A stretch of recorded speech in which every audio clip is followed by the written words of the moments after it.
اور میرے بھائی جو آج بات کر رہے ہیں یہ وہ باتیں ہیں کہ جو ہم جب اپوزیشن میں تھے تو انہیں سمجھایا کرتے تھے. میں خود نشانہ بنا ہوں اس دور کا کہ جب میرے اوپر اور ہماری پوری پارٹی کی قیادت کے اوپر جھوٹے مقدمے بنائے گئے. مجھے بھی تقریباً 2.25 مہینے اس اڈیالہ جیل کے سیل میں رکھا گیا کہ جہاں پہ سزائے موت کے قیدیوں کو رکھا جاتا ہے. اس لیے نہیں کہ میں نے خدا نہ خواستہ کوئی کرپشن کی تھی. کیس مجھ پہ یہ بنایا گیا کہ آپ نے نارووال کے اندر ایک کھیلوں کا کمپلیکس بنانے کے لیے فنڈز کیوں جاری کیے. کوئی خدا نہ خواستہ جوا خانہ تو نہیں تھا, ایک کھیلوں کا کمپلیکس تھا اور پاکستان کے ایک ضلع کے اندر تھا. لیکن اس ایک کیس میں مجھے جیل میں ڈال کے سزا دینے کی کوشش کی گئی. یہاں پر ہمارے اسی ایوان کے اندر خدا کے کلمے پڑھ کر ڈیفینڈ کیا گیا کہ رانا ثناء اللہ صاحب کے خلاف جو مقدمہ بنایا گیا وہ منشیات کا بنا کر ان کو سزائے موت کے دھانے پہ پہنچانے کی کوشش کی گئی. اسی طرح اور بے شمار کیسز بنائے. لیکن جناب اسپیکر, ہم نے یا میں نے کبھی یہ کوشش نہیں کی کہ میں بھی چاہتا تو نارووال کے اندر کوئی تلاش کرتا, ریاست کا دفاع کا ادارہ اس پہ چڑھ دوڑتا, اپنے حمایتیوں کو کہتا جا کے اس پہ حملہ کر دو. ہم نے ایک ایک کیس کا عدالت میں سامنا کیا. ہم نے کبھی اس دور میں پاکستان کی ریاست کی ڈی برانڈنگ نہیں کی. ہم نے کبھی اپنے حمایتیوں کو یہ نہیں کہا تھا کہ امریکہ کے کانگریس مین اور سینیٹرز کے پاس جا کے پاکستان کی مدد بند کرانے کے لیے بھیک مانگو. ہم نے کبھی کانگریس مین اور سینیٹرز کو خط نہیں لکھے کہ پاکستان کی امداد بند کرو. ہم نے اس وقت کبھی یہ نہیں کہا کہ IMF کا معاہدہ پاکستان سے بند کر دو. ہم نے اپنی جنگ پاکستان کے اندر لڑی, ہم نے اپنی جنگ پاکستان کی عدالتوں میں لڑی اور خود کو ہم نے بے گناہ ثابت کرایا. اور یہ اب سنیں نا, ہم نے آپ کی بات سنی ہے, آپ کی بات بڑے تحمل سے سنی ہے. اپنے اندر حوصلہ پیدا کریں, سچی بات سننے کا حوصلہ پیدا کریں. تو جناب اسپیکر, ہم نے تو کبھی بھی اس وقت پاکستان کی ریاست پہ حملے نہیں کیے. ان کے لیڈر کہتے تھے, ان کے لیڈر سے ہم نے سنا کہ وہ قومیں تباہ ہو جاتی ہیں کہ جن کے بڑوں کے لیے اور قانون ہو اور جن کے چھوٹوں کے لیے اور قانون ہو.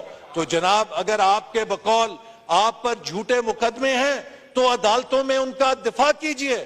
آپ اگر بے گناہ ہیں عدالتیں آپ کو بے گناہ کر دیں گی.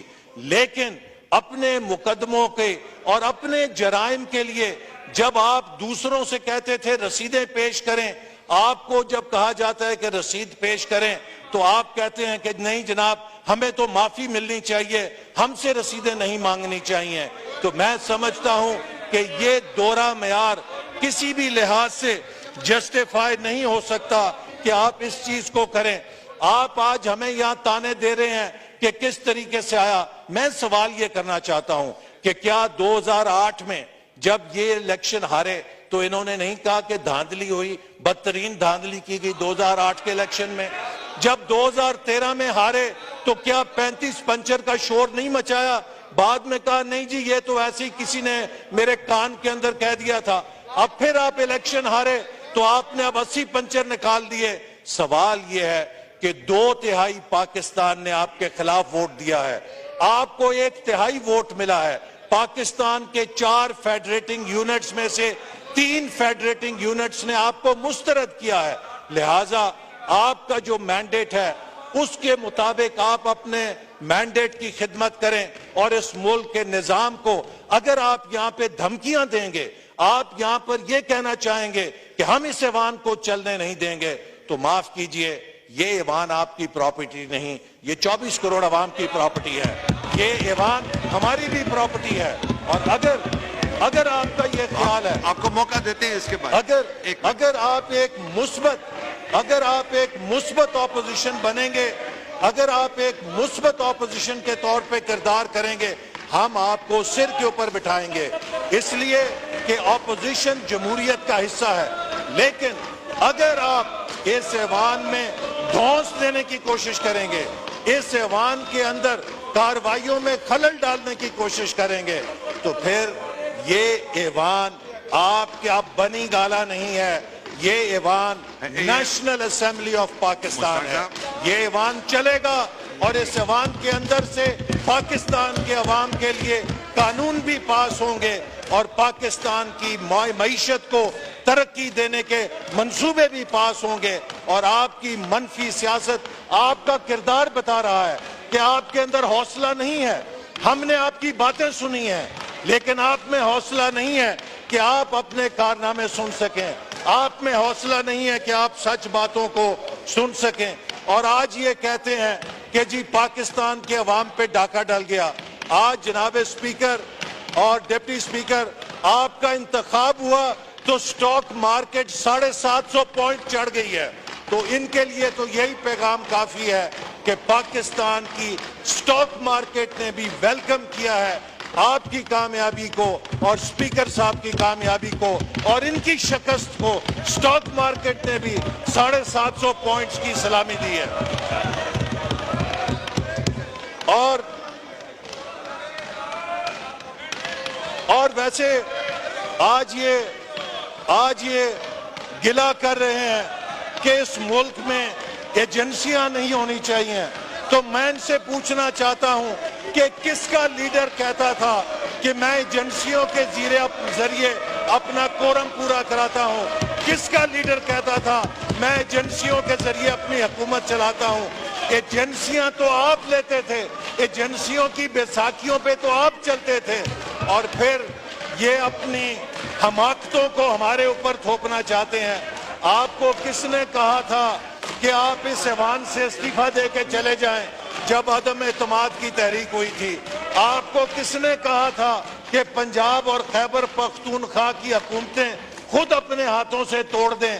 حماقتیں خود کرتے ہیں اور اس کی سزا قوم کو دینا چاہتے ہیں. لہٰذا میں ان کو التجا کروں گا کہ اب مزید حماقتیں نہ کریں, مزید حماقتیں نہ کریں, اور اس ملک کے اندر اب اس ملک کو چلانے کے لیے اپنا مثبت کردار ادا کریں.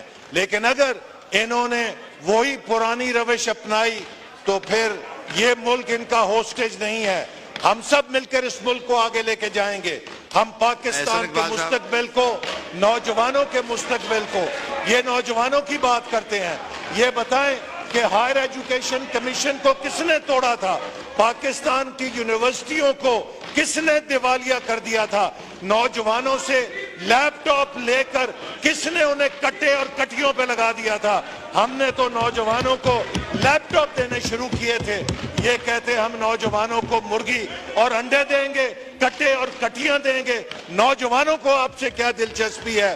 نوجوان ہمارے ساتھ ہیں جن کو ہم نے لیپ ٹاپ دیے, جن کو ہم نے تعلیم کے مواقع دیے, جن کے لیے ہم نے سکلز پروگرام شروع کیے, اور انشاءاللہ تعالی پاکستان کے نوجوانوں کو ہم بہترین کھیلوں کی سہولتیں دیں گے. ہم ان کو آئی ٹی سکلز دیں گے اور 21ویں صدی میں لے کر جائیں گے.